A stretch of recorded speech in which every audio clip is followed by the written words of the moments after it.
Mheshimiwa Billow Kerrow, karibu tena sana to Radio Generation. Thank you. You have seen what is happening around the country as far as the by-elections in different areas are concerned. We have Mbeere, kuna Magarini, kuna Malava. But the one that is very loud and prominent is the one in Mbeere. Why do you believe that is so? First, let me congratulate Radio Generation. It's the first time I'm here. RG. Karibu sana. When I saw the name RG first, I was worried. You thought it was I thought I was in the wrong place. I thought it was Riggy. Okay. So, congratulations on Radio Generation. Asante. The answer to your question is pretty obvious, isn't it? I mean, the Mount Kenya is a battle between Riggy and his former boss. All right. And this is why there is so much heat in Mbeere. Because the opposition, led by Riggy, had said will teach Ruto a lesson. And Ruto wants to show that he still has some clout in Mount Kenya. Okay. So I think it's a do or die for both. I mean, if the opposition or Riggy misses or ends up with a steel bath on their, as they say, the firstborn, that would be a disaster. Right. But I think by-elections are generally very hotly contested because the attention is focused only 2-3 spots. The rest of the country is not an election. So then the entire political weight of the respective parties is brought upon that particular ward consistency award. So that's why there's a lot of in fact, by-elections are not very easy. They're usually very complicated because everyone will be there, right? And so there's a lot of pressure, right? You've been a member of parliament for Mandera Central. You have been a senator as well, so you understand the nitty-gritties of just campaigning. And right now we are seeing very heavy campaigning, as much as now I think the campaign period is over. We are now waiting for the election itself. But what do you think the people of Mbeere, or where do you see the people of Mbeere wakilali ama hii ni kitu tutajua wakishapiga hiyo kura? Let me tell you, from what I'm seeing on the news, it's difficult to call. Because there are two very powerful forces from Mount Kenya also on the competing. There's Kindiki, who wants to really, for him, it's do or die. It's a do or die. If right. he can't deliver that one, then his chances of getting his job back in 2027 would be pretty hard. Okay. On the other hand, is a new Riggy, who must also prove that he's the kingpin of Mount Kenya. But I think the reason why I'm saying it's very difficult to call is there's a lot of things at play. There are, as is common with our elections, there's a lot of money that's being paid, which is quite significant and can impact on the elections. By elections also, the turnout generally is poor. People get to feel that there's not much difference really. Whoever you take to parliament, they took someone to parliament, and he ended up as a minister. So I think. So from my experience, really, it's going to be very difficult to call it right now. To call it right now, it could go either way. Although generally in by-elections, the history of this country, when you look at the sample of all for the last 40-50 years, the incumbency or the president or the current government normally takes most of the lion's share in by-elections. Okay. Because they have all the opportunity. They play all the cards, including trying to do some development. The tractors will be there, the bulldozers will be clearing roads, and everything will be done to try and get people to see that you are better off in this system now than to be out there outside the fence in the opposition. In the cold. And the guys get employed, and there are a lot of things that governments can do to try and really pull when they're in power.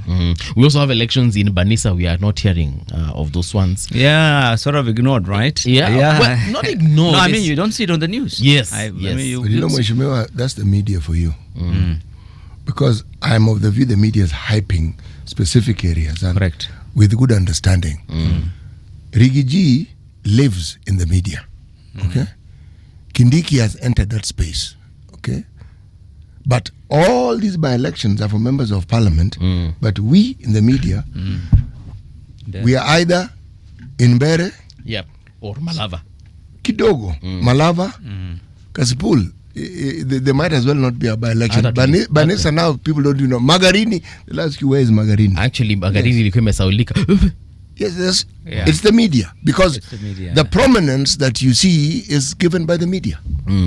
So you have to ask the question is, what does the media benefit by highlighting the areas they're highlighting? But also, please continue. You know, it's not only about this by-election, but the media in Kenya has generally been biased over the years towards Mount Kenya.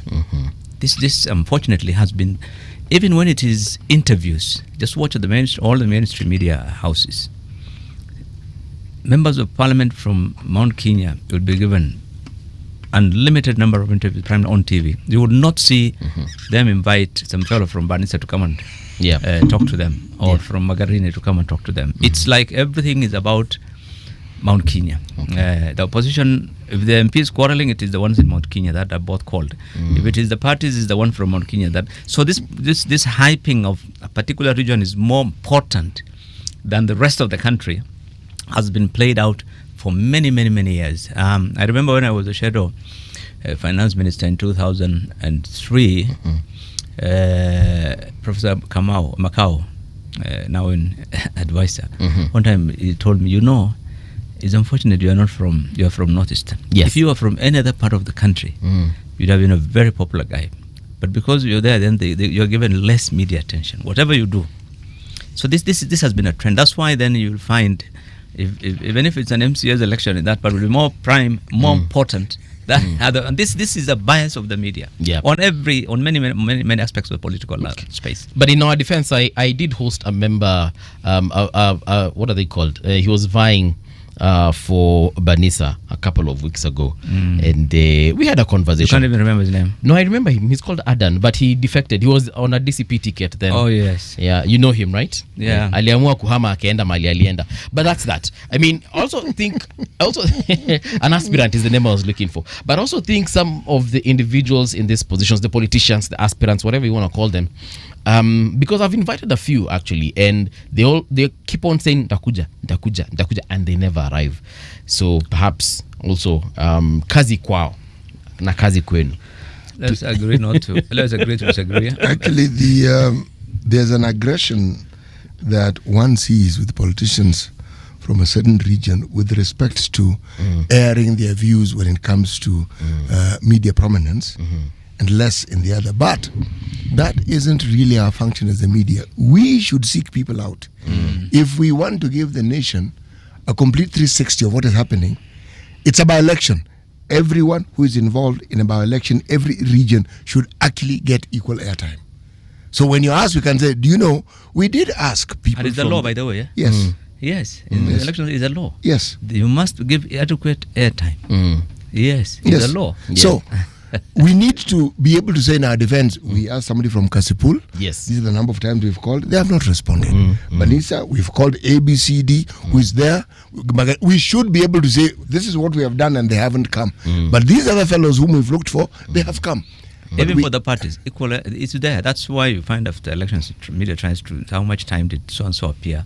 This party of Ruto, this party of Uhuru. Because the law requires some sort of equitability in terms of the time that has been given to the respective parties. You see, we can't defend ourselves very successfully. Yeah. Because the truth of the matter is you only need to look at our papers to actually look at how it is we even frame our headlines. And in many instances, you can see a bias. You can say, but the way this thing is being presented doesn't quite represent what is actually happening. Yes.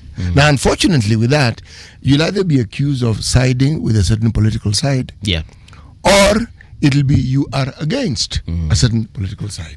Actually, again, and this is just an observation. I have seen people from the mountain, these are politicians from the mountain, very aggressive as far as looking for these opportunities are concerned. Yes. Sometimes to a point whereby we have to tell them, Mheshimiwa, we've hosted you 3 times already in this month. Hosting you again itakani kama tuko na agenda, you know.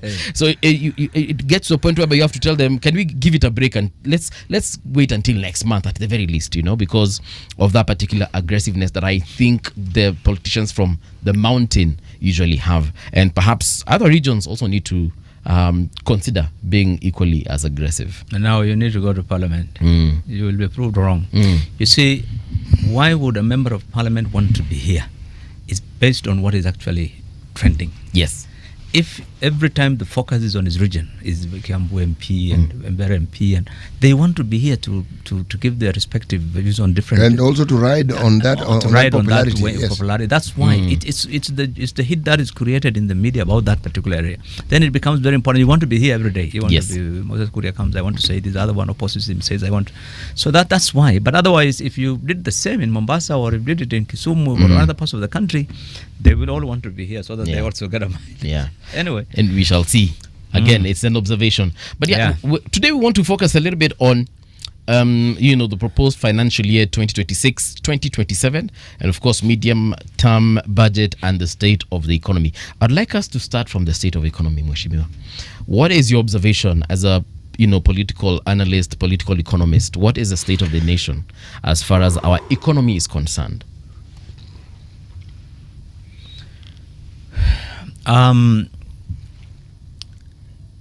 In one answer, probably I would say it's the state of the economy. I would say it's fair. Okay. It could be better, and it was worse. 2-3 years ago, what we were talking about in this media houses was completely different. The situation was extremely bad in 2023, the way they were doing things, and today it's looking up. And there are areas where there are positive developments, very, very positive developments, and there are areas which impact on the economy where there has been no development or it's got worse. For example, on the bigger picture, when you look at, because when you look at the economy in globally, there are bigger pictures that you look at, like the macroeconomic issues. The general people would, if say IMF or World Bank, other institutions would be looking at Kenya, they will see things are looking up because they're looking at the macro, the bigger pictures. They're looking at what is the GDP growth? Is it growing? Yes, it's growing, 4.8 or whatever. They will look at the exchange rate. What is it today? What was it? It's more stable and it's come down. They will look at the interest rates. They will look at the inflation has come down from almost double digit to less than 4.8, 4.5. So they look at all those things and they say yes. And this is the same data that people like Moody's and these credit rating agencies have used to try and tweak it up better than what it was a year ago. But when you kind of come down to Kenyans, it's a different matter. I mean, you look at what is the situation on the ground. Do people have money in their pockets? Is the cost of living better? Are people able to get jobs? Their job creation, and those are the things that again are the key indicators of that performance on the macro level. Yes. So when you look at the in some areas, yes, you would say there has been, for example, on the cost of living, you would say yes, we were buying fuel at a very expensive price, has come down, the cost of food has come down, and things are generally getting a bit better. But it did not translate into more jobs. There are still many Kenyans who are struggling to get jobs. The incomes are really still very very bad. Things are. So you would say yes, there is some progress, but it's still a lot that needs to be done. And the president gave the State of the Nation address. I think it was on Thursday, and he mentioned a couple of things. For example, he mentioned things to do with agriculture. He talked about transport, the road network and the way they want to expand it. But some of the key conversations that I think affect Kenyans directly weren't touched on, yet they impact the economy very, very largely. For example, education. We have a lot of people going to school. They're unable to afford school. They're unable to afford because of capitation. They ask for more money and so on and so forth. Then there's this other issue of university graduates who've graduated they're getting out here unable to get jobs, and also just even within the universities, research has really declined and deteriorated. The level of research we would expect from our tertiary institutions is really, in my opinion, really wanting. So the things that Kenyans would have expected him to actually talk about and mention, our healthcare system and so on and so forth. And these are things that if affect us directly in our pockets. Why do you think that is so? Well, he did, I think, talk about education and how much money has gone to education. That when he came in, it was 490 billion. Now I've taken it to over 770 billion. Education, I think, in every government we've had since independence has taken nearly a third of our budget expenditure. That is taken. But the question is more about the management of education in the country. Yes. The president tried to tweak with the way, for example, funding of universities is done, or the students' loans is done, and I think that really messed up quite a few things. Yes, universities have gone in the red. They don't have the money. So the money is there, 770 billion you are given, but how is that now managed? What are your priorities? One would have thought that because there are no capitation, schools are complaining they're not getting their money. Yet you have given the money, the resources are there, they have been approved. So where is it? Why are primary schools, not getting the capitation? Why are the universities in the red? Why are lecturers always on strike because you can't follow through on the CBA and so forth. So it's more of the usual problem we've had of mismanagement of resources, prioritization. When resources are being allocated, then the way you again end up prioritizing within the ministry of corruption. For example, we were told a lot of money that goes to capitation goes to fake schools that don't exist and so forth. So I think so. The resources are there, but it's the management of education which really needs to be improved. On some areas, he did improve. For example, teachers was one of the main challenges. So they've managed to get tens of thousands of teachers recruited. Something that has been very difficult for many years. Even during the time of Kibaki, IMF, World Bank, these guys have always said no, because of wage bill we can't allow. But I think they've done pretty well in terms of recruiting. In terms of transitioning also to CBC and putting up so many classrooms, they took work in progress. They took over work in progress on that. I think they did quite well also on that. But I agree with you that one would have expected, and Kenyans expected, that free primary education was introduced by 20 years ago. 20 years later, Kenyans would have expected we would now move to free secondary education, or at least in tertiary. But we seem to be stagnant. To be stuck. Despite all the efforts Kenyans are making, education has become pretty expensive. Yeah, so I think that's the reason. I agree with you that's why Kenyans are not very happy. It's very expensive. The way education is now, school books, fees, and so many things. So on the other issues, we can look at the others once we are done with education. I mean, health has also been a bone of contention as far as its funding is concerned, and then now it's management. And I'm glad that you introduced that aspect of management, because I feel like if we were just to take care of the management part, the finances might sort themselves out. The wastage, the corruption, that one has been a big thorn in the flesh. Do we have any other problem? I thought that is the main problem. That's the main problem. Yes, actually, you're right. That has been the thorn in the flesh. So why has it been so? And this one is not just even in the KK government alone, even in previous governments. It's not a priority. When you look at the bottom-up economic transformation agenda, they call it BETTER. That is the government's blueprint. This government's, and is anchored on 5 areas you've seen that they always talk about. We'll come to later, but it doesn't include corruption, which is the elephant in the room. It doesn't include that, because the challenge we have had in this country is not about collecting revenue or resources. It's about how to spend it. We are the richest country in the region. Now we've even gone to number 6 in Africa. So we're about the richest, one of the richest in Africa. So when you are rich and you're still wearing tattered clothes, it means you don't know how to spend your money.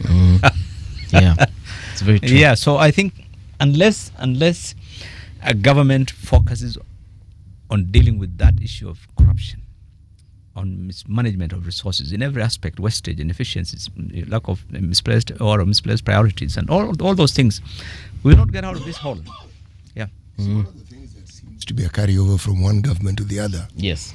is corruption.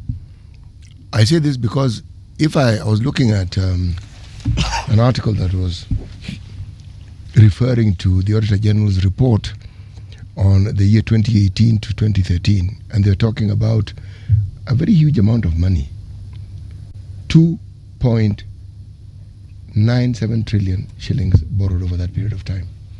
Yet, what ended up in the consolidated account was 2.67. So there's some 300 billion that one is not certain as to where it went.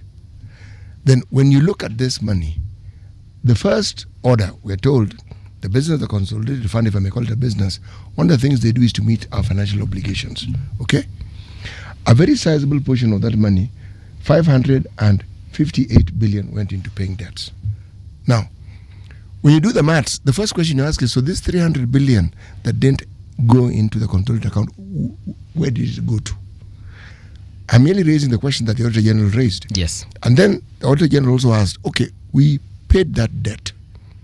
We also know that some of that money went into just expenditure, regular, normal expenditure. Okay. Says, but that already goes against the law. You're not supposed to borrow to do that. You're actually not. The law is clear. You cannot borrow to do the things that we're doing with the money. The money ought to have been borrowed for development. Now, that is the year, and it entered the first year of the Ruto government. Now, so he inherited this problem. Now, in Ruto's time, we are told to date he's borrowed probably close to 3 trillion. Okay? Which is good, because meaning he's going to catch up with the previous government. What the previous government did in 2 terms, it looks like they're going to catch up within 1 term. Okay?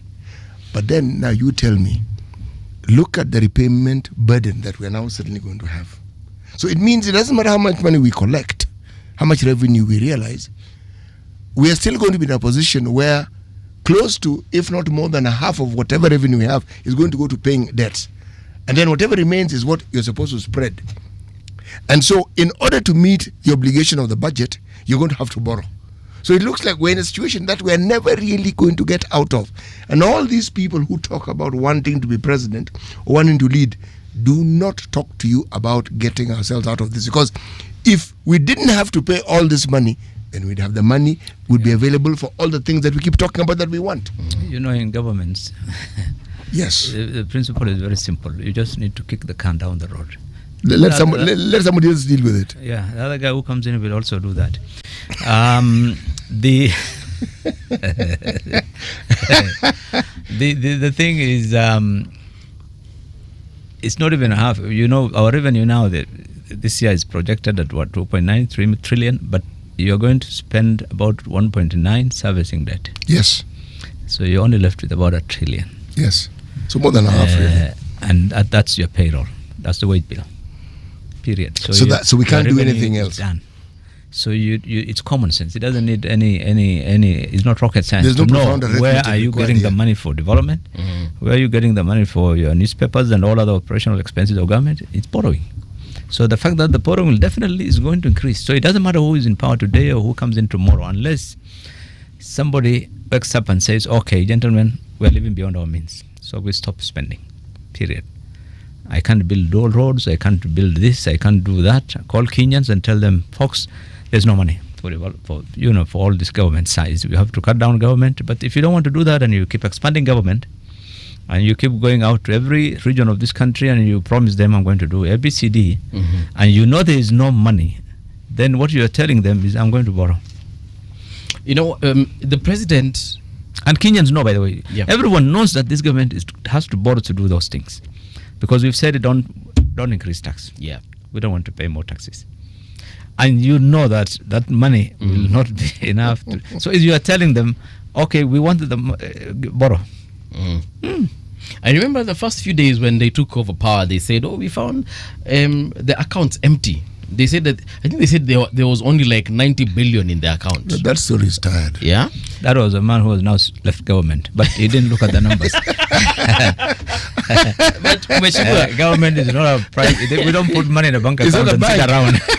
When President Ruto was campaigning when he was deputy president, and he went around the country, I was watching him on TV, and I was like, this guy actually knows what he's saying. Yeah. He said no more borrowing. No borrowing. Yes, and then he said we shall do this. He said Kenya has got a lot He of said money. all the right things. Yeah, and so when they got into power and then they said there was no money, I started asking myself, I thought, number one, because he was part of that government, so he knew there was money. So when he got in and then they started doing all this borrowing, for me, it shocked me. But the reason I'm bringing this up is because you have said that someone needs to be honest with the country and just say, guys, there's no money and we need to cut down on spending.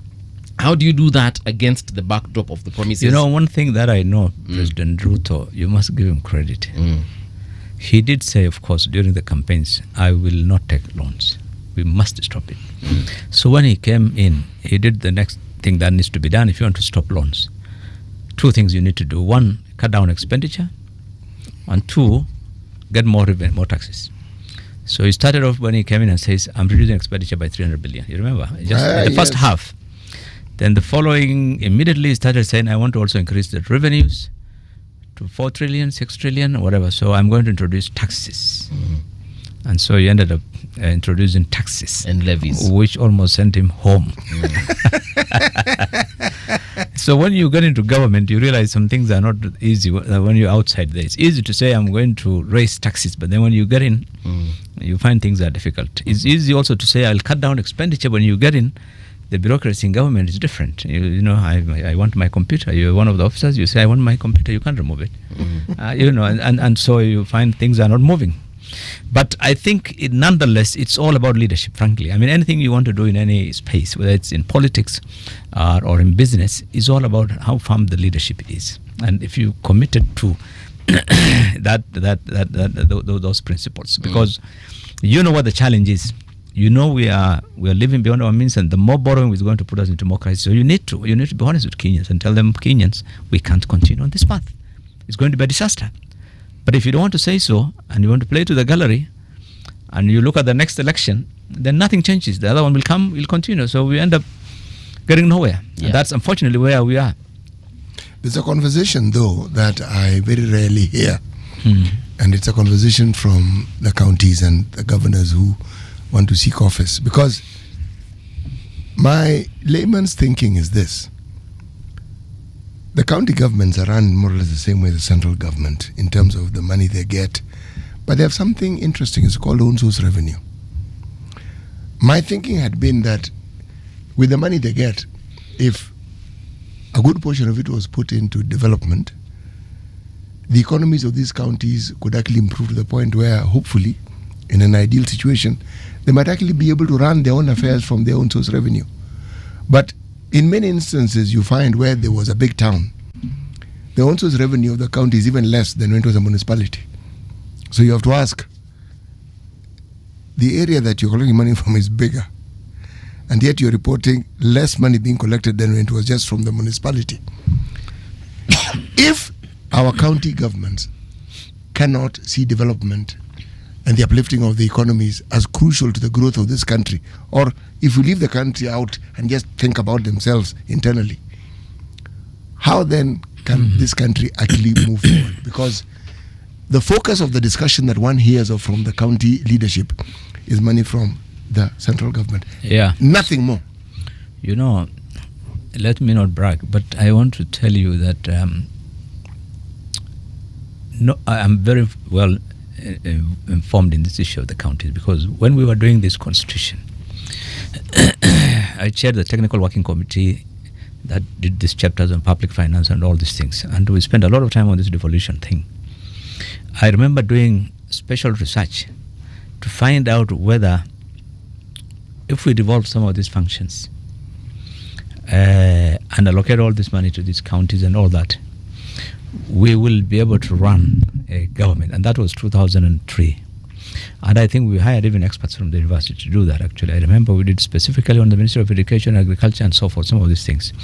So the picture we had at the time was exactly what he was saying, that if we have counties, and counties, the whole idea was we can be able to bake a bigger cake. Yes. That was the whole idea. So the counties were not supposed to be a burden. They were supposed to create a bigger cake, because what happens is there'll be development. Equitable resources mean there'll be money going to all regions. Yes. There'll be development. And the more development, then the more growth of the economy. You know, the economy is about you opening your business in Mbeere or in Garissa and generating some revenue and paying taxes to the government. And so more, that's the whole idea. So that was the plan. But we were very careful on how the revenue at national level. What we did was that we said all taxes should be collected at national level. And the reason is very simple. You are a businessman in Garissa. You have a shop. You are coming to lift goods from a manufacturer in Nairobi. You will pay the VAT in Nairobi. The guy who's invoicing you here for these mobiles you're picking, he will charge the 16%. Everything is done here. If I am importing, I'm paying all the duty and all those things in Mombasa at the point at which I'm importing. But I'm taking to my shopping in Garissa. But the taxes have been paid in Nairobi and Mombasa. Yes. It's been done. So it will then create a wrong impression. If you say everybody collects his own, that guy will have that count will have no taxes it has collected. The taxes have been collected in Nairobi and in. So this is why we said all revenues should be at national level and collected by KRA at one point, and then distributed now. But this is the way the economies work. But we allowed counties not to levy taxes. In fact, Constitution is very clear, and there's no county with power to collect any tax. Yeah. They can only levy charges and other things for services they provide. Land rates. Services they provide, rates for sewage, water, all those other services that they can collect those, and they do. So when you look at the sum total, there is a growth in it. But because of that elephant in the room, which you all know, which has not been addressed, which has cascaded down, the corruption, it has gone down to what the big boss does is what the small guys will do. So that has not been resolved. This is why then counties ended up opening 40, 50 bank accounts. There are counties that have 200 bank accounts in commercial banks. 200 is many. For collecting local revenue. And then the law is very clear. That revenue is supposed to be swept into the CRF account in central bank. Even from the county, whenever you collect that revenue, you're supposed to put it into the county the consolidated fund for the counties at the center, so that everything is within the budget. But they don't do it. You collect it, you call your finance guy, how much is in this account? 200. Okay, 200. Patia Muga 50 million. He's going to do this. Patia Fulani.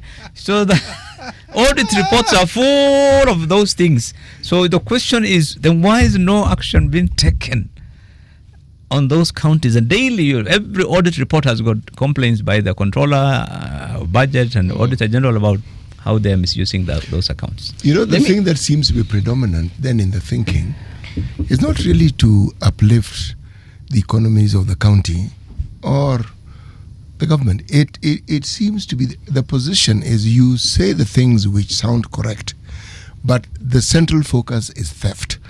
You steal as much as you possibly can. The really smart ones finds way of, yes, most of these fellows are not that smart, because if the auditor, they're not. If the Auditor General keeps reporting things which are so obvious and blatant, you know what is the law. A smart thief would steal within the law. So it would be very, very difficult for you to figure out how it is they've stolen. But if, for instance, county governments now have ghost workers, I mean, come on, how silly can you get? People who cannot be accounted for, and yet money is being farmed out. Projects that begin, money is spent, there's no correlation between. There are more serious issues. You know, I was the chairman of the Senate Finance Committee. Yes. We referred not less than a dozen counties to the DPP for prosecution, following petitions which have been filed with the Senate.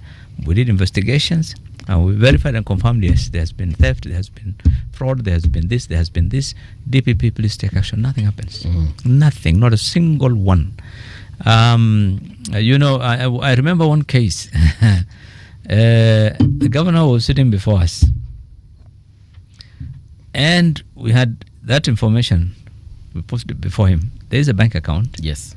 In a commercial bank you have opened.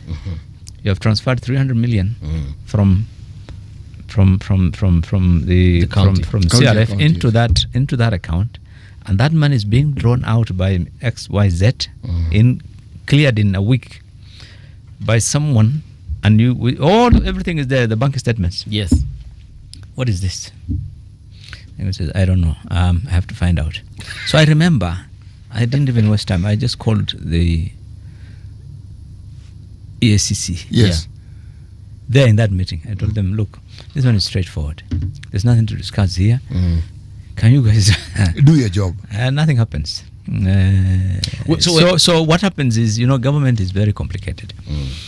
What me and you see as very straightforward, that this phone has been stolen by this person. Right. For government is a whole lot of issues, even going to court or charging that person. It says, how was it taken, what type of telephone, and how was it, and where did he keep it? And the stories become more complicated for government to pursue prosecution for some of these things. But even if they are, how many end up being, convicted? So things are a bit difficult in government. So that's why the auditor keeps on writing. But me, I don't want to focus on the issue of prosecutions and I've seen in countries outside in Europe and so where if someone steals from government, the focus is not about prosecuting that person. It's about embarrassing that person. One, publicly in the media and those things, and that person then is not going to take any other public job again. But the challenge we have in this country is you steal today, tomorrow you can be reappointed into another government position. Yeah, nothing happens. Or vie for a political seat. Or you can vie for political, even be reappointed into another government position. It's not a big deal. So, and it's not considered as an embarrassment by the society. In fact, the society will be very unhappy that our man has been targeted. Our man has been removed and so forth. So the law is clear that even the power to recall a governor is there. Which is much easier than removing a member of parliament or recalling a member of parliament. The power by the treasury is so huge in the Public Finance Management Act to deal with counties, including suspending funding to that county if there is a material breach of public expenditure in a county. And that only requires the report of an auditor or a controller saying that this county has continuously breached the law in terms of the way they are spending their money. Treasury simply says, I'm not releasing any money. That's the law. But you see, the same treasury is the custodian of public resources. Whenever an auditor general issues a report, it goes to parliament and gets adopted. It goes to treasury for enforcement. It has never enforced. No treasury from Kenyatta to the current one has ever enforced a report adopted by parliament based on the auditor general's report, which has everything. It tells you who has taken what, and this road has costed 5 billion, it became 20 billion, this airport 30 billion, it has this. Nothing. They don't act. They tell you, the appointing authority is the same one that appointed me and that accounting officer in that ministry who did that. So I don't want to get involved. I don't want to be in trouble. So that whole thing is, that's why I keep saying, and Muga knows when we have had these interviews, I've always said the buck stops with the boss, because it's all about leadership. This thing is all about governance. If the guy at the top has zero tolerance, everything will change overnight. You do this, Muga, you're out. And he does it. It's not words. Yes, nobody will put his hand in the till. Mheshimiwa, let me ask you, when you said something to do with bank accounts, how many accounts should a county have, kawaida, in commercial banks? No, there is no guidelines on that. But the bottom line was, when we moved to devolution, we said there shouldn't be. That's the way the law is. There shouldn't be. However, counties have argued that, look, there are markets, there are hospitals, there are revenues we are collecting from different sub-counties and different locations and what have you. We will need to, assemble that money in some account, and then later we can transfer it. So they were then allowed, with the necessary approvals provided for in the law, to open those accounts. But the money cannot be spent. It must go into the consolidated account for the county. And then from there, then normal appropriations for expenditure is provided for in the budget, which has been approved by the county assembly. So that is the way everyone works, even companies. I mean, if you're a company and you still have collection accounts, but the money must get into the company's account. And then it must be appropriated for and spent through the budget. This is the same way. So, but what is happening is the money is just being used directly from the bank accounts, from the commercial bank accounts. All right. So there's no guideline as to whether it should have 1, 2, or even in commercial banks. No, it must be in the commercial banks, but then there's no limit on it. Should be 2 or 3 or no. But everything you do, the money must go into the CRF account. Okay. You cannot just appropriate it the way you want. When you have a conversation with all this, like for example, you're saying that there's in one instance where you called the EACC and you told them, here's a case, and this I'm asking because I have no idea.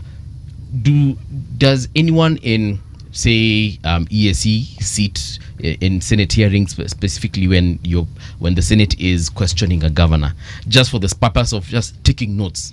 They might not participate, but do they sit in the gallery? No, you see, EAC is like every other government institution. Once you file a complaint like that one, they will take their due process. Okay. And so what they do, they'll tell you, based on our due process, we didn't find it so that. But in our meetings, no, we don't. There is no one from the AG's office or DPP's office or ESCC, who sits in a parliamentary committee. Okay. But that is not the case in other countries. We've seen it in several other countries in the world, including even India and many other countries, where, yes, someone from those institutions will be sitting in that committee. And so to the extent that then some irregularity or something like that is revealed, they will take off with that. They don't even need to wait. It happens in other countries, and we've given examples several times and said, is it possible? But they don't. Normally it's just the Auditor General who comes to the meeting to present. And like you said, so you give them these findings of yours, and then does anyone follow up as to? So we gave you a report and we said... In Parliament, there is what is called Implementation Committee. Okay. That follows up all those things. Their work is actually that committee just to continuously follow with the government ministries, particularly Treasury and others, on all those resolutions that have been adopted by Parliament and the implementation and so forth. There is a whole institution that's supposed to follow up that. But I can tell you for a fact, our weakness when it comes to public finance is to Treasury. That's where the buck stops. Yet here we are saying that we need to seal holes. So I feel like it doesn't then matter who we elect and whatever their character is. If the system is broken, then what they're doing is not Actually, good. it matters. Actually, it matters. Because Mheshimiwa hapa amesema, at the end of the day, it stops with the boss. If the boss... Yes, he's right. It does. It does, but the boss is not really the boss. We are. But when you've sold your birthright, beginning with the people you elect to represent you directly, and the rights that you have given them, you've allocated to them, you've devolved to them, they decide to now auction it to somebody else. You see? Now, when you sit back and say, oh, woe betide me, we are helpless, we cannot do anything about it, that's where we go wrong. Because the first thing a parliament or a people who think like that and happen to be in parliament, yes, they're going to make sure that the laws that are there, they make it very difficult for you to remove them. They will make sure it is difficult to remove them. Not impossible, but difficult. Now, we are a people who still have trust in the leadership, and we think that the leadership ought to know what to do and how to do good. But if you follow the trajectory of what we've seen more over time, they don't. Those who do good by the citizenry are very few. And the strange thing about our elections, those are people who get voted out. Because they actually do something right. Some ne'er-do-well who is a bona fide thug will actually get elected. And you know. And they this know. person That has been here, the tradition. Yes, That's our tradition. By practice, by reputation, this person is a vandal. You know. That is the person who gets elected. And now you've actually given them power. The power you've given them is what they will use to trade with. Why do you think it is, for instance, this conversation we keep hearing even in the by-elections? Tell me. I was asking him in the early hour. How many of these people do you hear them talking about what it is they're going to do for the people? The issue is about themselves. It doesn't matter which political big shot has gone there. You see, one point he said, that the point he said is very important. The challenge is the society. We want people who can give handouts. You know, those are the people with integrity, people whom you don't. You've seen it in Nairobi. I mean, elections, people come for governor, but people are known, and they don't get more than 100,000. Nobody will give them votes. You want people who pay money, or play this card or that card, or you can get some these goons and this. It's the society wants somebody who is very, very. That's what people want, and that's why those are the guys who get into. Otherwise, if you are a nice gentleman, Try to run for president and see whether you will get. Okay, we just watch what Maraga will get. If he will get 100,000 votes, just watch. Nobody would. They are not interested in those kind of things. People want people have money. The first question you ask when you want to run in your village is, does he have money? Who wants to run? Yes. Does he have money? Does he have money to run a campaign? Let me tell you, if today, somebody, maybe even I don't say it, or I mention somebody, I'm thinking of representing my constituency, and word goes down, they will know I have arrived. Forget the village shopping center. 20 kilometers before then, somebody in Kisumu will have told them, this gentleman is coming home, and I'll find my homestead full of people. Simply because I have indicated that I indicated in talking, not announced to the public. The next thing, all these people will come and talk to you about all manner of things that they feel is good and how you are the right person to represent them. If they happen to have come with matatus, they will also tell you that, in fact, these matatus haven't been paid for. They're waiting for us. They're waiting for you, but since they knew you are coming... No, they knew, but they know you're the right person. I'm simply saying, anyone who wants to stand for any position, announce it in advance and just see what happens so that you can get a clear idea of what you're going to have to put up with should you be elected for the next 5 years. There are one or two few exceptions, but generally that has been the trend in the country. It's a country where politics has become money. We've become like Americans. But politics is all about money in Kenya, and so it's the money who will be loved more than those who don't have anything. Yeah. Yep. You know, I was reading a story sometime last week where a popular individual in America, I don't know if he's a sports person or a musician. I think he's a musician. He's a Grammy award-winning musician who was arrested because he made some irregular payments towards the Obama campaign for his re-election. And the reason why that was a big deal is because the money that he gave wasn't even his own. It was channeled from someone else, and then he donated to the campaign. Here in Kenya, do we have a way of scrutinizing how Mr. Kerrow, for example, will receive his campaign money, or whatever he does with the money, where he got it, we really don't know, we don't care? No, in Kenya, the attempt to try and legislate campaign funding to enhance the accountability for that, I think has not been very successful. So people spend money the way they want, and quite often the expenditure for campaign in this country is in cash, and everyone is involved. It's not just the politicians, the banks. You ask yourself, you try and get $1 million shillings from your bank account. Yeah, you have to present evidence. The questions you'll be asked. The questions you'll be asked in cash. I want $1 million. Try to collect $1 million in cash. But for politicians in campaigns, you can collect 20, 30, 40, 50, 100 million in cash, but from the same bank. And you ask yourself, how did those banks... So politics in Kenya is a different ballgame. When it comes to those things about campaign funding and campaign expenditure, and no, there's no accountability, and there's not really transparency in the way those things are done. And it's not... I don't know of anyone who has ever been accused of a similar thing in Kenya. It doesn't, because it's not illegal. Yeah. In cash. You see, my friend, you need to understand. Yeah. They tried to put a limit. The law tried to put a limit on how much should be for a governor. We really tried. How much should you spend on? But it's... Don't remember, we even tried to put a halt to what you call harambes. How did that work? Sasa mwenye alisema hakuna harambe, si ndio anapeananga mingi? Oh, no. We actually did try to even put a law to ensure that doesn't happen. The point is this. You're asking about the process and the path that we follow to a point where we are actually ruled by lawlessness. But what I mean is the total disregard for the law is the example that you're given to follow. Because how do you explain all these things we keep talking about? How do you explain the work that the Auditor General has to do in revealing? Because all these things are out there in the public domain. And yet, it doesn't matter.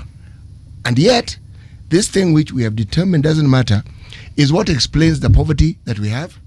It's what explains the problems we have with our education, health, security. It's what explains it, because this corruption is the one thing that explains all these things that we would like to see, but we never quite see. And yet we think it is okay.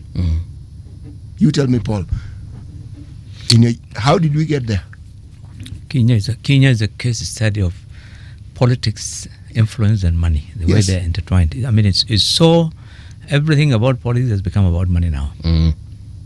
All become about looking for resources. If you transpose that thinking to the election you're asking about Mbeere North. Yes. So I will ask you, do you think if sufficient money is poured in Mbeere North, do you think it will tilt the tide in favor of the person who pours the money? If we go with that thesis, then yes. And who do you think has an abundance of money that can be poured without limit? I feel like in this case, both sides have got quite an amount of money. I think you've decided to answer your own question, but it is perfectly all right. No. Okay, ask again. Who do you think has the amount of money that can be poured in such an election almost to a limitless degree? And you're saying both sides do? I think I feel like if you're talking about opposition and government, I think they have a limitless pot as far as opposition. As far as money in that regard is no. The opposition doesn't have a limitless supply of money. They may have influence. In this country, it's the person who holds the purse strings of the nation who has the money, and that's the executive. Kuna swali hapa mheshimiwa, not a swali but really a comment. Let me just read it real quick by Kelvin Nyaribo Jomo. He says, Honorable Billow Kerrow is one of the few leaders who served in public office and walked away with his head held high. He did his work and never chased after the spoils. We need more leaders cut from that particular cloth. Mheshimiwa, are you going to get back into politics anytime soon? What I was discussing with Muga. Yes. No. Why? I have hiyo biashara nimefunga. Okay. It's not a profitable business. Haina manufaa. Is it a high stressful environment? No, not really. But you know, you can't really make an impact in politics in this country. If your focus is on development, both of the challenge. One is the society, what they want and what you want. Quite often.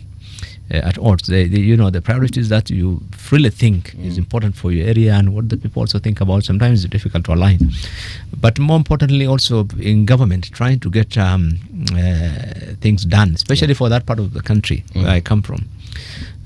It's not easy. There is a general bias. Government has other priorities and so forth, and so it's not very easy, and so the. Plus, of course, the fact that the whole industry is the questions of integrity and even the teams you work with in the committees, and there are a lot of challenges. So you look at it and said, no, it's not my cup of tea. You can't. So politics in this country, if you want to make money, you want to get influence, you want to get power, that's what it has come to. There are people, I know, members of parliament who have really done significant work in their constituencies, but they don't get re-elected because the priorities of the people is not about what you do. It's not how much development you have done. They're looking at other factors and what individually. Have you paid for my medical fees? Have you paid for my son's education? Have you done this? Have you contributed for my this or that? And the person doesn't get so. A lot of you find MPs who have done so well, and others who have not done anything in terms of development, coming back because of other factors. So, and this is quite different from other countries in the world. I mean, you'll find, for example, in Europe or US, a member of parliament invariably has to do 4-5 terms before they can start assessing even the impact. Here you can't even finish 1 year, 2 years. The campaigns have started on replacing. So you'll find a lot of people doing one term. Not much of an impact. You really need to do 2-3 terms to have an impact as a leader in any because government doesn't allow you to do things everything. You can't do everything. I had a strategic plan, for example, when I went to parliament in 2003. The first one ever developed by a member of parliament, a complete one. I remember it was launched by Nyang Nyang when he was the Minister for Planning, and I it set out completely what I have to do in the next 5 years as a member of parliament for that constituency. Every aspect of our whatever. But you see, it is not always what you want to do because of the challenges in government and trying to get things, even when they have been provided for. You get quite a bit frustrated. Yeah. Sometimes. All right. Wow. I think you're the first politician who says uko sirudi. But you see what Mheshimiwa talks about with regards to the plans that he has to ask him. Did you? Oh no, let me reverse it. What attempt did you make to carry your people along with you with this plan that you had? Get them to understand your thinking. Get them to understand what it is you're trying to achieve. The whole plan, that strategic plan, was developed through full participation of the people by an organization that I had. I didn't even do it. So I had an organization, a Trickle Up, I remember that was the name, and they spent months on the ground, went to every part of my constituency, sat through with everyone there to develop what are the priorities of the people. So they developed it together with the people, really. And based on that, then we put it into a strategic plan with timelines and costing, including the amounts that would go into it and so forth and so forth. So so the people were on board. But you see, in the problem with the politics in this country is not always the people. They are gatekeepers in every who sometimes then mess up even the people themselves. Despite what they want, they're told, no, this guy needs to do this. Forget about what he wants to do. He wants to put a classroom. Who wants a classroom? Let him give us money. We want to do ABCD. And then there are people who also want your seat, who want the same seat. Correct. And they will engage these very gatekeepers that you're speaking of. Exactly. All right. Sawa basi. Wacha tuingie kwa mambo ya budget. There is, I think the projected revenue for that particular financial year that we want to discuss is about 3.6 trillion. And then the proposed expenditure is a trillion above that, about 4.6. Does that make sense? Because where I'm sitting, I don't see why we need to spend more than we are making. Where are we going to get this extra money, Mheshimiwa? This is the way government does its planning. So it's normal? Yeah, it's normal for the last 40 or 50 years. That has been normal. Okay. In the good old days. Yes. When Kibaki was there, remember Mbeere was the finance minister. First term. I think before that, after the time of Moise and those days, budgeting was about balancing the revenues and the expenditure. And they really took quite a bit of time to try and make sure that your revenues and your expenditures are balanced. You don't bring a budget that is not balanced to Parliament. It was always, that was the way things used to be done. After that, I think things changed. In the last 20, 30 years, I think things have been changing. And budget has become one-sided. The government draws up its wish list, which is the expenditure. And then revenue becomes the second part now. So there's always that difference. I want to spend, it always starts with I want to spend 1 trillion, but I can only collect 500. So the difference, I'm going to borrow. So it has always become now a routine, the last 30 years more or less, a routine. It's just a gap, and you'll just put in the... So if you look at this one, there's no difference. They said we are going to raise 3.5 trillion, and we're going to spend 4.5, and the difference 1 trillion. Loans, domestic this amount and external this amount. They've indicated that's what they have done last year and the year before and the year before and the year before. That's what they have been doing. It has ceased to be, an art where the ministry would sit together with the planning ministry. They would sit and really work out on, so that you must do a balanced budget. But that's why we ended up in this hole of the debt. The moment you say, what is the debt? The debt is the accumulation of that deficit now. Between the revenue over those 3 decades you've mentioned. Yes, the difference in that, because before Kibaki there were no debts. During the time of Moi, it was very limited. So Kibaki also just pushed it to about 1 trillion. So it started now. This is when these things started about creating that gap, and then simply saying debt. Let me ask this question. I want to go back to the counties. You were involved intrinsically in the formation of these counties and the thinking around how the economies should actually work. If I were to ask you theoretically, 3 things. what would a governor need to do to change the livelihood of their people? What is it that they would do that would actually uplift the economy to the point where their people can actually witness, believe, and experience a major change? Quite a lot. Yes, it is. Quite a lot, because one of the powers we gave the county government is we transferred many of the functions from the national government to the counties. One of them is agriculture, because we felt that at local level they can make more decisions, better decisions in terms of agriculture than what the national government was doing. So if you make some deliberate, measures that would actually deal with the challenges of agriculture in that area, you can make an impact on the way people. That's number one. Number two is the small and medium and micro enterprises, businesses. They can literally set up their own fund from that revenue and finance. I mean, I remember, I keep telling folks in my county, why is it so difficult for you guys? You have 6 constituencies, sub-counties. Why is it so difficult for you to say, look, this year we are giving each sub-county 100 million to the SMEs, women, youth, all these guys, 100 million just to start up something.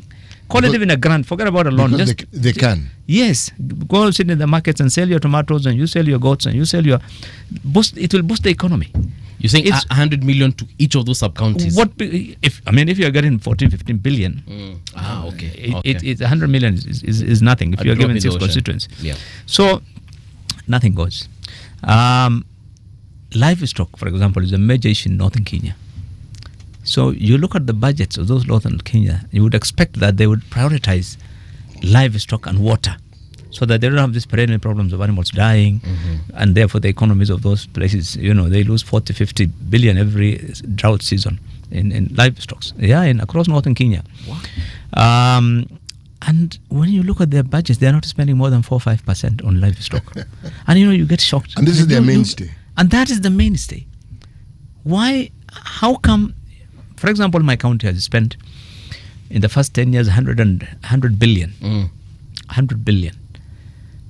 And a drought comes in 2023, you remember 2023? Yep. And, we lose millions of animals because there's no water. So you wonder then, is priorities. So the governors can do a lot in terms of dealing with the priorities in those particular areas of the economy that can benefit their people. And I've mentioned agriculture, livestock, industry. Looking at the areas of strength and focusing on it. Focusing. Particularly, you can spend money on SMEs equipping your people. Why is this so difficult? I mean, I have argued this with my folks and told them, why is it so difficult to give the youth and women and those guys who are in the market already? They're enterprising. They're in the market. Why is it so difficult? The woman selling this water, give 100,000. Where was the maji mingi? What do they say? Person, Sirkali, we are not going to waste. Which Sirkali? The money is theirs. Give it to them as a grant. Government of Kenya is giving money to Kenya Power and to every other institution, and bailing out hundreds of billions, KQs. And why is it so difficult for you to and they're writing off billions for coffee farmers and tea farmers and everybody else? Why are you not able to give money to your own fellows? But you see, this thing is it has no kickback. That's the only reason. When I give you money, I have no kickback. But when I build a wall, now that makes sense. You get the point. The priority is always something where there is some return. Those are 2. I want a third one. Go ahead. No, I want you to tell me, because what you've given me makes perfect sense. Is it possible for people to actually get to understand the long-term plans that you have for them? Is it possible? Yes. The law requires for the counties to develop what they call an integrated development plan every 5 years. And that plan is developed. It's a legal requirement. Yes. It's developed through a public participation program. It is subjected to public participation. Yes, extensively developed, and they all have it. But you will be shocked it is not being, when it comes to now budgets annually, which should align with that blueprint for development for that county, that alignment is where the problem is on year when they're supposed to develop. So what happens is this county governor, he knows what is the priorities because they have said so. He knows, for example, I'll give you an example. When our first governor came in Mandara, he says, okay, we have a river there, there's a lot of mangoes. I'm going to put up a mango processing plant. wow, he said this is very good because we Brilliant. waste a lot of mangoes. They sell for a shilling in the season when it is whatever. A lot of tomatoes. We'll put up a tomato plant. We have a lot of these stones. We can put up this kind of plant for doing this and this, and the plants for factories to do this or that, and they have the capacity. They have the resources. The money is there. Just for 500 million, 200 million. Not a single one has taken off for one reason or the other. So the opportunity to develop the economies in those areas is there. You can actually, and that was the whole idea about the counties, to bake a bigger cake. Yes. Because when that happens, then we can collect more revenue. That's one. Two, Kerry. So when I was the chairman of the finance, I wrote formally to Kerry because I told them, look, I'll just take an example of counties. Counties, for example, spend about 30-40% of their money on development projects. So contracts are given for this project, that project. There is tax, withholding tax, VAT on all those contractors, which is deducted from the contractor. I want to know whether that money has been remitted to Kerry. And I gave examples of counties. They spent a couple of months and they wrote to me and they said, Mheshimiwa. because I knew when I was writing what was going on. Yes, that, this money has been deducted from all these contractors. So you spend 5 billion on development in a year. Yeah. And you're deducting on those 5 billion contracts about 16% VAT, this 2-3% withholding tax and so forth and so forth. You would expect a lot of money to be collected and given to KRA. Nothing. Our guy will walk there. The money is just shared out and the money is gone. Nothing. So when you write nothing. They wrote to me and said, there was something. There was nothing to write home about. So our problem is known. That's why I keep saying, unless you deal with that one, the elephant in the room, the cake cannot be baked. Whether it's at national level or at the county level, you can't bake the cake. That is where the problem is. We did say we were going to talk about better, the bottom-up yes, transformation agenda. Yeah. And you were going to tie it to the budget. Yeah. So kindly, let's probably start with, in this the proposed budget, how exactly is this going to help that particular infrastructure? Every government that comes in has its own, what they call blueprint for development or progress or growth, whatever they call it. This government said we have something called better, bottom-up economic transformation agenda, which centered around 5 key things. One is agriculture. The other one is housing, the affordable housing thing. The third one is the universal health care. And then the fourth one is the digital superhighway. Yes. And the fifth one was the SMEs. They said this is our 5 areas we are going to pump money, and it will lift Kenyans out from the bottom to the top.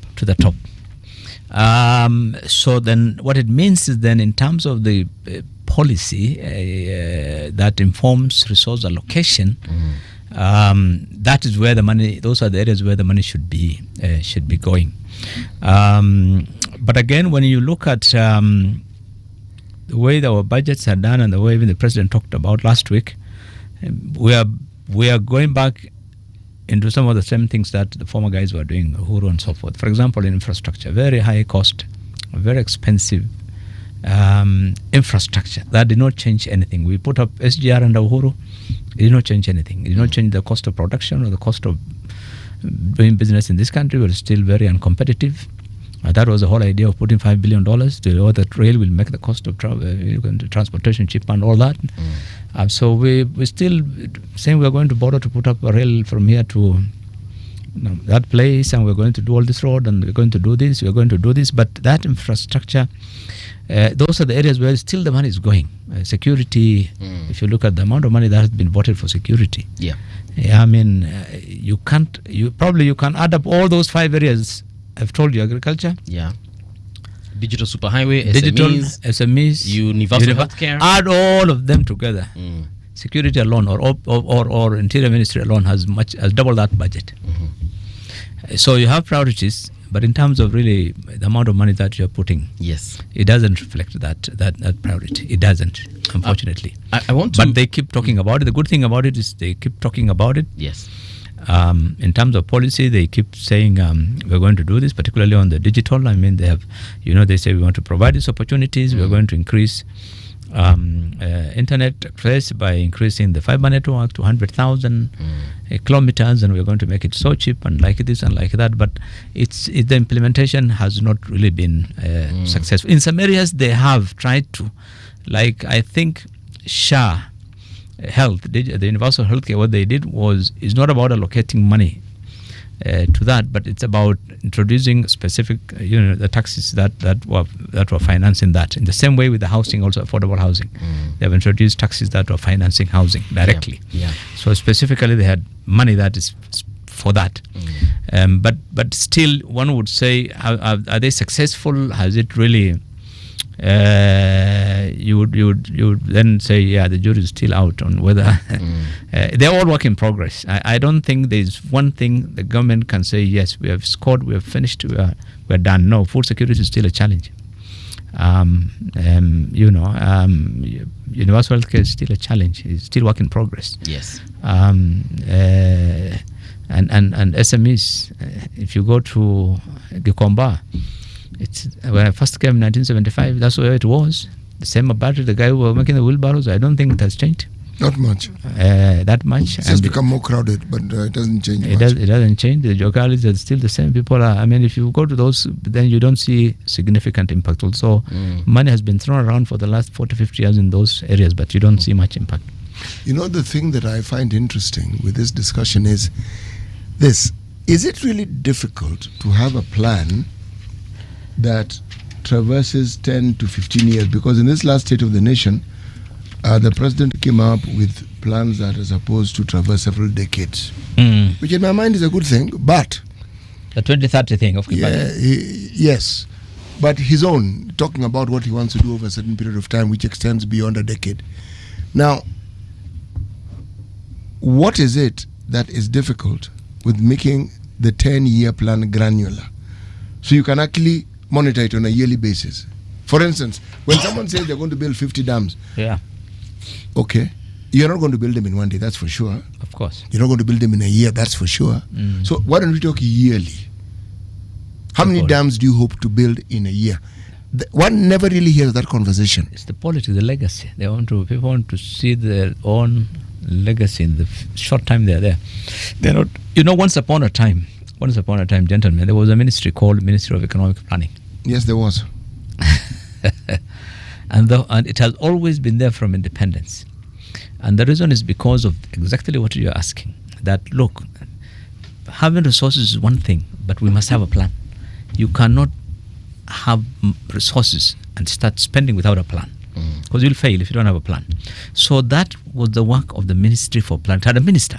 You remember, it had a complete ministry with its own minister, which was distinct from the Ministry of Finance. They were housed in the same place, but it used to be distinct.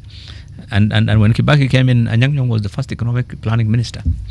So these people would now focus on developing the long-term blueprint for development of the country, which would go beyond now administrations. But I think somewhere along the way, then they scrapped that, and everybody, then Kibaki came with the 2030 thing, which went round all over, and it was a grand idea. They had a focus at least that by 2030 this is what will happen, and in so many different sectors of the. Then Uhuru comes and puts that in the fridge. In the freezer, and comes up with his own, and the first 5 years didn't work. The second one again, he comes with another for something agenda. Then this one will come with better, and then the next guy will come with his own agenda again. So the thing is, it has now all become politics. You want, as Uhuru says, these are my legacy projects. You want to leave something that you can be remembered for. So you're not interested in about the country. It's about me. I want to leave this housing, affordable housing thing as my legacy. So I'll have this one. The other guy comes and says, I will scrap. Riggy always says, when I come in, we are going to scrap the housing. So so really, it's not about the country. It's about legacy. Your time and your elections. That is what all these things have come. So the Ministry of Planning is not there, and I think I agree with him. Unless you have a long-term plan really of development, You can't push a country forward. I think right now it's a State Department in the Ministry of Treasury, right? I think so. Planning, yeah. Okay, so in terms of when we make our budgets and when we plan on that money that we want to spend, there's something you said in the previous hour, and we were talking about tightening our belts in terms of, like, when you said the president should just come out and tell people we are broke and we're going to tighten our belts because we need to save on wastage, expenditure, and so on and so forth. What are some of the areas that we can say this one we are going to either scrap off or reduce expenditure on in the name of just ensuring that we have enough money to survive, and probably even reduce the amount of money we have to borrow? First of all, is it possible for this particular the proposed budget for the next year, to just have a provision whereby we live within our means and we won't have to borrow anything at all? Is it possible? No. Where you are now, you can't do without borrowing. You have to borrow. Okay. You're already in the hole. You're borrowing for two reasons. One, you're borrowing to pay a debt that is due. You're in a debt trap. That has been happening from the days of Eurobond up to now. Muga just mentioned earlier. The second, you are also borrowing to pay recurrent expenditure. Okay. Because the money you have, what you collect 3 trillion, the moment you pay, you service the debt, you are not left with enough money to run even your other recurrent expenditure. So much of the money is again being used for recurrent expenditure. Paying salaries and paying this or paying that, or recurrent expenditure. So it's being used. So I think that can something be done? Yes. You see, when we used to do our budget in the good old days, budgets used to be very itemized. So that if you say we're going to put 300 billion for roads, you indicate which roads and how much for each road. It must be itemized. If it's not, that budget will not pass Parliament. I remember one time during Mbeere, I was the Shadow Finance Minister, we rejected the budget, it went back again because it was not sufficiently itemized to indicate where exactly that money is going to go, which road, how much is it, so that tomorrow when you give out the contracts, so that we can know that yes, you gave out a contract for that 100 million, it was provided for in the budget, so that you don't overbudget, you don't spend more than the budget, and we don't end up with pending bills, we don't end up with so many other stories, and the money does not get diverted to another road, not the road for which Parliament approved.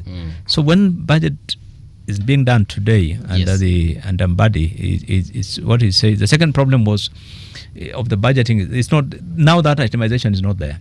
The second aspect of it is that they said we are doing what is called zero-based budgeting, where every year we just throw the old budget, we take a pen and pencil and start drawing up a new budget. If they did that, they can do what you're saying. They can save money, because then they'll simply say, okay, on this room, what we need is 2 cups of tea every morning for the 2 gentlemen here. It will cost so much, and they'll simply be doing things fresh now. If they did that, yes. But although in theory they said we are doing zero-based, but it's not. What they're actually doing, when you look at last year's estimates and this year's estimates, you simply find what they're doing is they're using the same template and then simply saying tea was how much last year? Tea was 10,000 shillings. Okay, inflation, add for them 5%. So this year you'll get 10,500 or 10, or 12,000 or 11,000. That's the way they're doing the budgeting, so that then you really are not addressing all those issues about the wastages and inefficiencies and duplications and all that. And I think that is the challenge we have in this country. What I wonder is sometimes, are we saying that the people whom we have in the Treasury, in the Ministry of Finance, is there a gap? Is there a knowledge gap? Is it an ability gap? Because in my head, we have some really, really well-informed, very educated people who actually know what ought to be done. And what ought to be done is never really manifest, because we talk around in circles, and yet you get the impression that they know what ought to be done, and it somehow just never gets done. Is it that they propose what ought to be done, it is rejected at some level, or they just comply and go along with what they know very well won't be done? It's bureaucracy. Explain to me. It's like when you go to Washington, then you have to, the establishment, is what you will face the establishment and you will change. You see, the bureaucracy is, the government, when you go in as a CS, you will find thousands of people who are there, very senior fellows, the Mugas and others who are he's managing. They've been there for a while, and he's senior director of this and senior director of that. Very senior fellows. Everybody knows what he's doing. And they told, something, this one we can't. That tea, we can't reduce it. We have to increase. It has to be like that. But let me tell you one thing. We changed all that mindset through the constitution. What we said, we gave the power now to Parliament to actually have a significant input in the budget making process to avoid that bureaucracy. So we have a budget making I'll Parliament. come now to answer. To deal with that issue of bureaucracy in Treasury, we said let Parliament be the key people who will determine how much budget. So they're mainly involved in the whole. PFM Act has given them a lot of powers. That's why now you see people appearing before Parliament and pushing for their budget. Even Treasury goes before Parliament. Yeah. You see Kipto there and saying, I want, Your Excellencies, this money is not enough. Increase for my ministry this amount and that amount and that amount and that amount. So the lobbying in Parliament then developed its own traction and became manifest in our usual problem of corruption. So that then if you are able to lobby properly, yes, your ministry, you will get what you want. So essentially we give... If you are not able to lobby properly, you don't get everything you want. That's why you find budget now is all about Parliament. The way they decide, the Finance Committee decides, you get this amount, you don't get this amount, increase that one, introduce this one. So unfortunately then, that professionalism, that look at basically what is the priorities has been politicized. So it's political expediency, political patronage, so many other factors come into play. And remember, there was a headline actually, and we had a very long discussion here about a headline which was on tea. And it was said that a lot of money is spent on tea because tea comes with a lot of things. There's the water, there's the tea bags, coffee, perhaps even. There's the sugar that goes into it and the milk that goes into making the staff who make it. Exactly, and the staff who make it. And there's also sometimes maybe even biscuits that accompany that particular tea.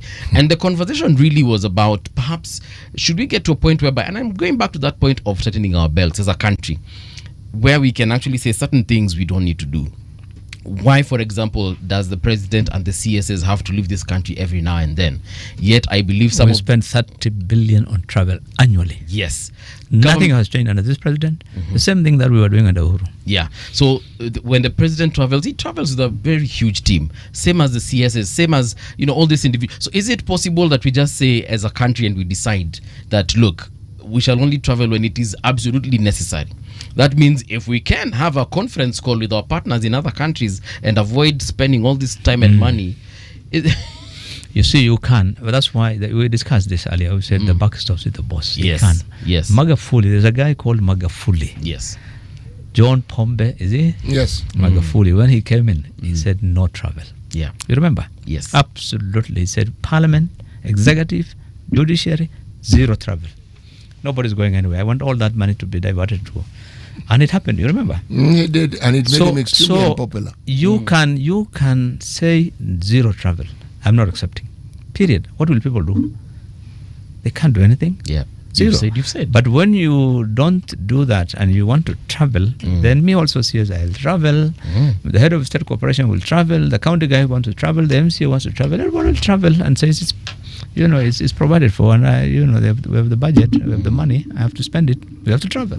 But I think so. Travel is just one. But if you go through budget estimates, you'll find huge areas where we can tighten. We live large completely.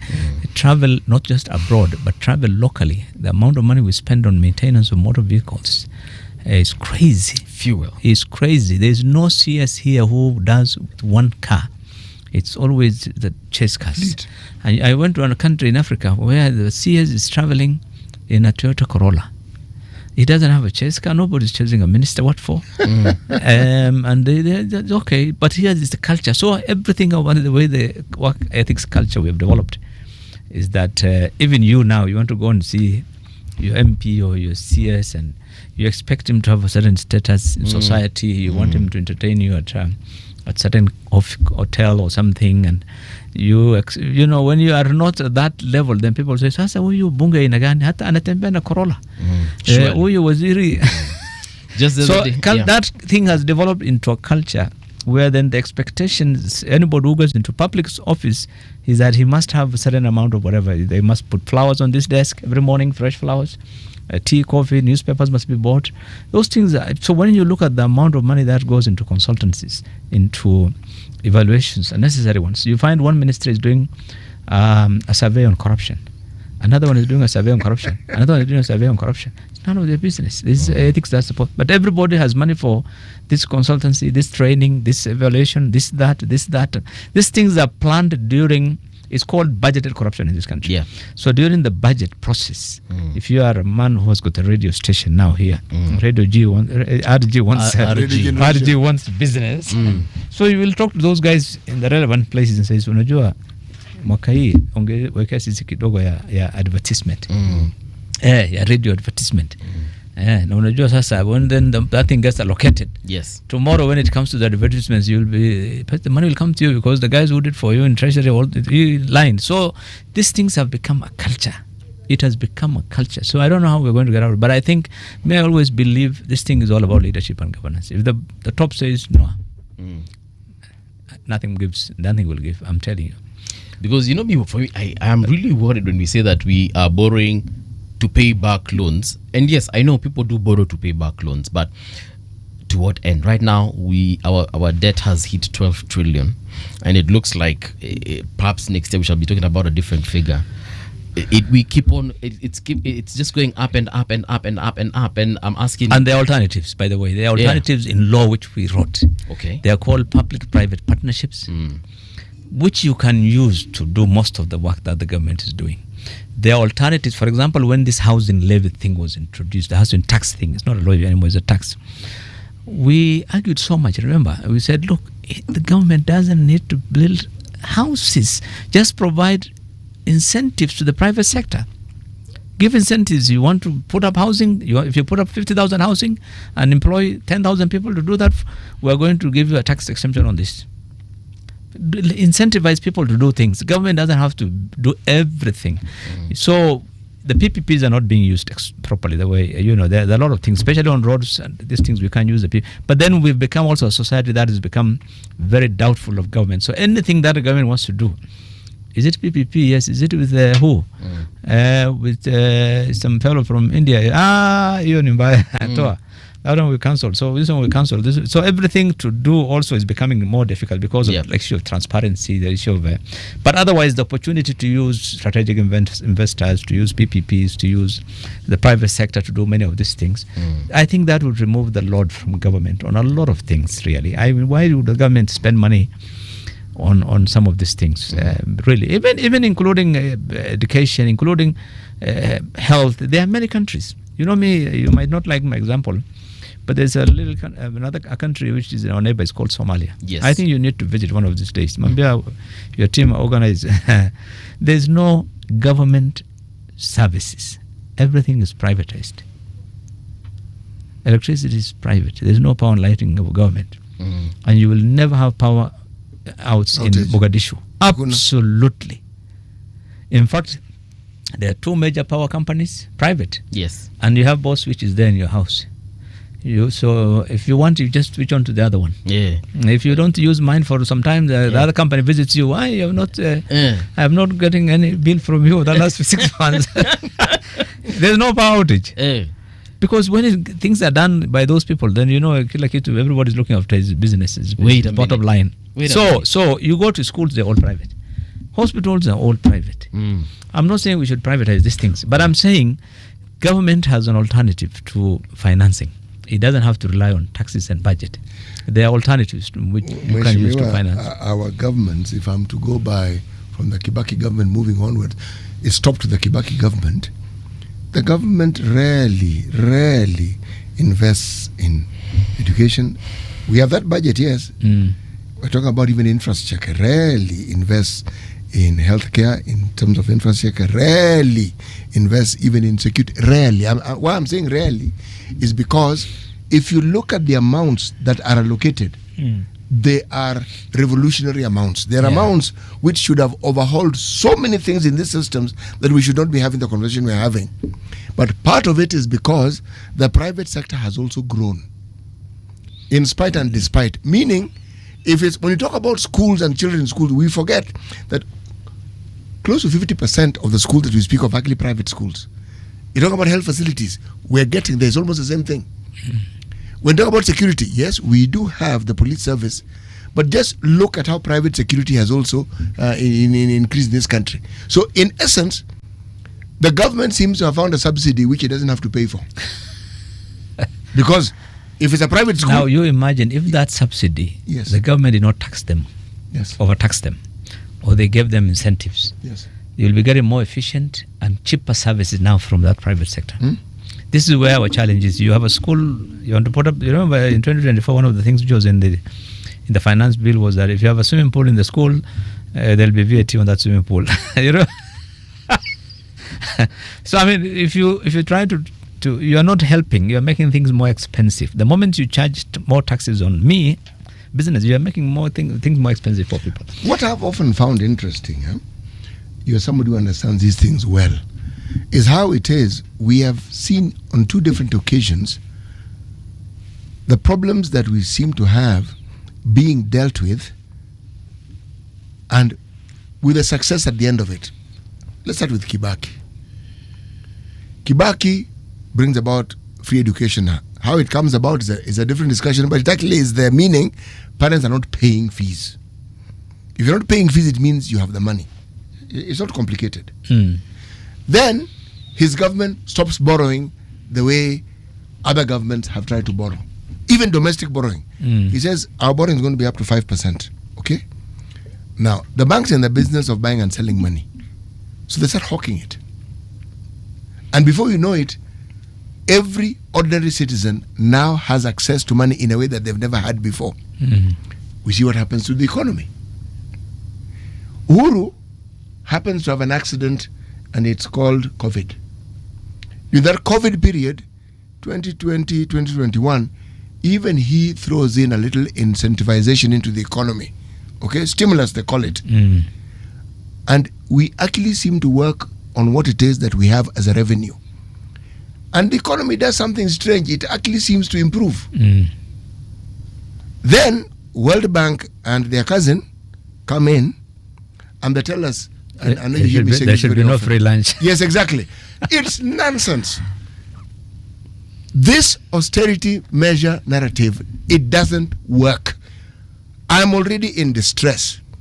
You are telling me to distress my citizens further so that we can raise more money. What nonsensical logic is that? Now you tell me.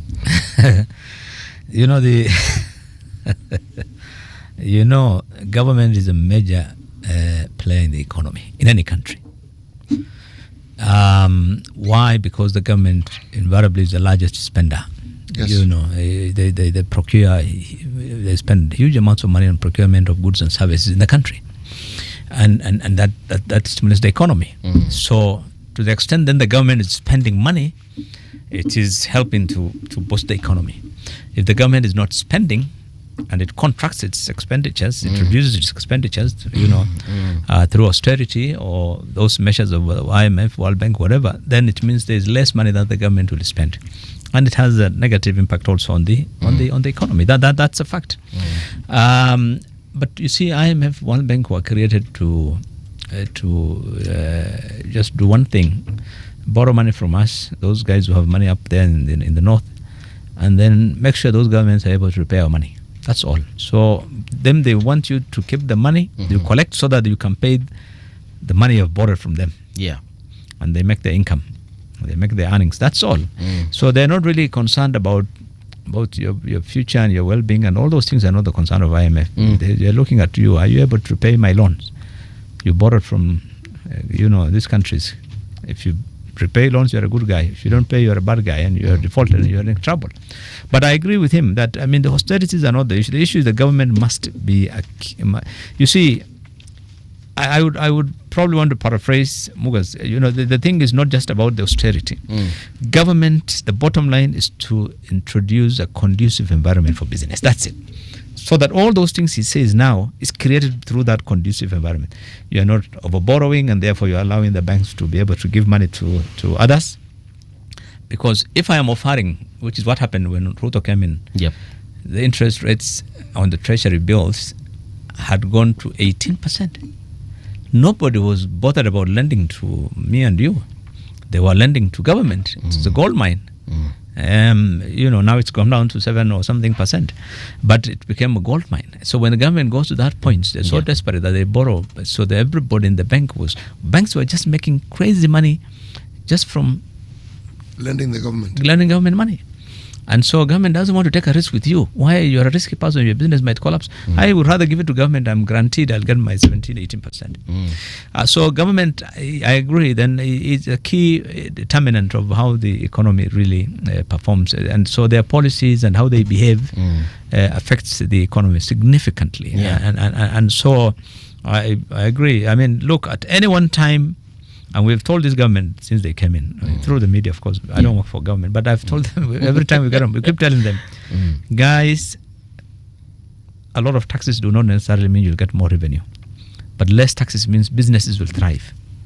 I mean, look, because taxes affect my bottom line. If I'm selling this thing and by the time I put the tax and whatever, my sales will go down. They'll become expensive.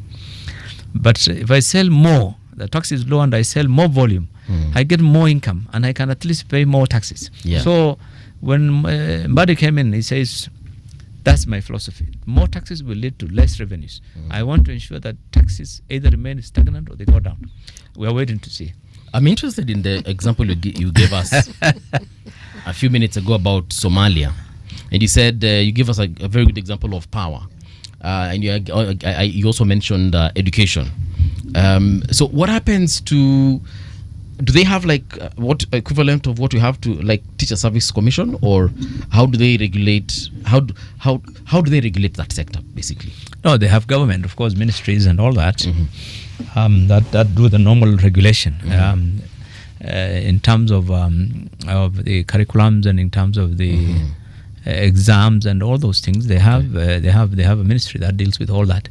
But you see, when you have majority of 90% of your schools are private, then your TSC burden is minimal. For example, us in Kenya, the 770 billion, 50% goes to care to pay salaries. So it goes to Teacher Service Commission. It's just salaries. There's no discussion on it. They have 250,000 teachers. Now is added another 100. There'll be probably 350,000 teachers. That's where the money will go. 400 billion will probably go into just 300-400 billion will go into paying salaries. It's not going to be negotiable. But but you see you see these things over a period of time. People get used to things. For example, when we started this telecom thing, we were saying it's going to be, you can't privatize it. It's quite expensive. But later, of course it did. When Safaricom started, we were being charged 40 shillings per minute, or it went down. It came to now a few cents per shillings. But you go across in Ethiopia until the other day until a couple of years ago when they privatized, it used to be government controlled. They found that it was better to control their telephone, and so everything was government run. But so sometimes you might think that when you privatize, the situation gets worse because there are parents who can't afford school fees. They have to be subsidized. But even if you go to Somalia, there are some more subsidized through NGOs and others. If there are no public schools, But I think the point I'm trying to say is that, look, government does not have to do everything. Okay. In the economy, and in our case, this is a government that has been given a lot of opportunity in law to engage the private sector to provide many of the services that they do. We don't need to. Why would? The other day I met a guy at taxi at the airport in Mombasa, and it was Kenatco, and I know Kenatco Parliament ordered it should be shut down more than 30-40 years ago. It's a taxi. It's a government taxi that was there during the time of Kenyatta. It was a transport company, actually. Transport company. Yes. Do you know that taxi thing is up to now there? Yes, it is. Despite the fact that so many times the government doesn't need a taxi. There are so many private taxis there. Wachana na hiki tufunga, but nothing happens because their interests. They always. So he gave me the thing. It's the blue number plate. Okay, I told him, cannot go still there. You guys do. Yes. But no receipts, no nothing. It is for the driver. He's the one who whatever will he bill decides. you, Yeah. and you pay him through, and that is it. He does. So you want that. So government has a lot of these institutions. Why would you have those 300-400 institutions, the private sector, state corporations, which are some of them. In fact, let me tell you, out of the loans of the government, about 1 trillion is state corporations. It goes to the state corporations. It's Nadayo, yeah, it's state corporations. You see, you've introduced something that we can discuss in the next, say, 5 minutes. We've had these pending sales of certain government parastatals. Okay. Some, there's a lack of clarity. Some, they seem to be talking about a partnership. Some, they're selling shares. One isn't sure whether it's an outright sale, selling part of it. One isn't certain. But this process, for it to be transparent, so that we understand the benefits or the pitfalls of this, what actually... yeah, you know exactly what I'm asking. No, I'm laughing because you talk of transparency. There's no transparency in these things. In privatization of state corporations, don't expect transparency. It won't happen. You know, when this thing started during the time of Moi, the Wazungus came up and said, you have to liberalize and you have to, privatize. And government of Kenya before that owned literally shares in every company in Nairobi. You won't believe it. Kenya government had shares in Kenya breweries, to DT Dobbies, to CMCs, to through ICDC, Premier Flour Mills, to cashew nuts, anything that moved in this country in terms of industry, government had shares. And so then Mzungu alisema privatize. Oh, it was a gold mine. I said, okay, fine. So I want to buy the shares in the company, Radio RG, I want to buy them. So I buy the shares there. This one, Muga buys another one. So that thing has been a tradition over the years. Kibakis and Uhurus, and so they've been trying to privatize. Occasionally, some of them have been privatized to the public, like Mumias Sugar. I was involved in that one. I remember Kengen. Some of these ones, when they privatize, they try to bring in the outgrowers of the cane and the employees, and they try to bring some of those people on board. But invariably, then the key players in this privatization are people with money. So those institutions, institutional investors, who have the money, and individuals who also have got money, who end up buying shares in all these things. That's why if you go to Kenya Power, you find a significant number of shares held by people who have money, and some families who are well endowed. So there'll be no. You can't expect really transparency, because if you want to sell Kenya Pipeline, for example, it's one of the richest organizations. Yes. Only reason you would probably sell Kenya Pipeline is not because it is getting money from Treasury or it's becoming a burden on Treasury or on the exchequer, but you'll probably want to sell because it's got money and I need that money to pay some debt. If I can get it for 100 billion, 200 billion, it will help reduce my debt. That's one of the reasons government would look at.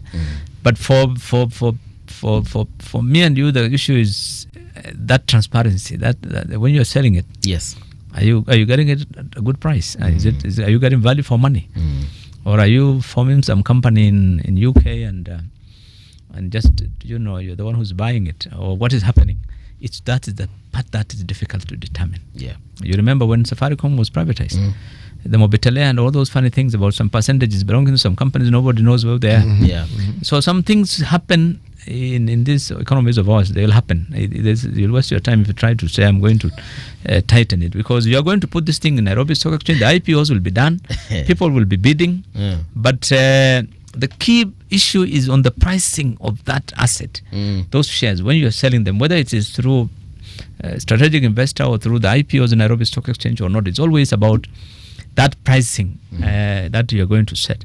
But for me, my point is, the bigger picture is that the state corporations in general seem to be a burden, in the sense that a lot of corruption takes place there.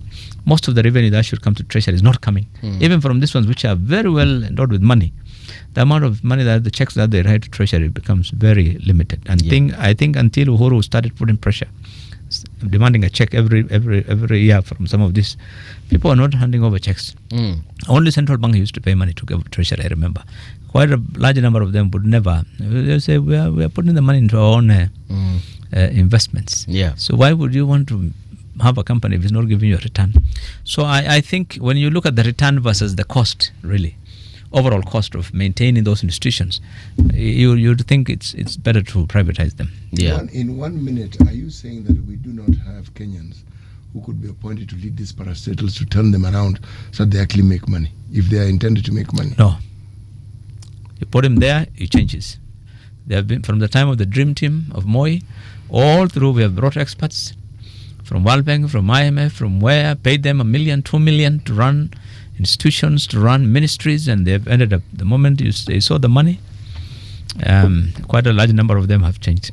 And the money we're referring to is not their salary. It's not their salary, of course.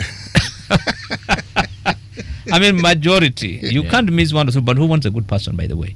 Whoever is putting you there also wants something from that. He wants somebody who's compromised. Yeah. Someone who will play according to the rules that they have set out themselves.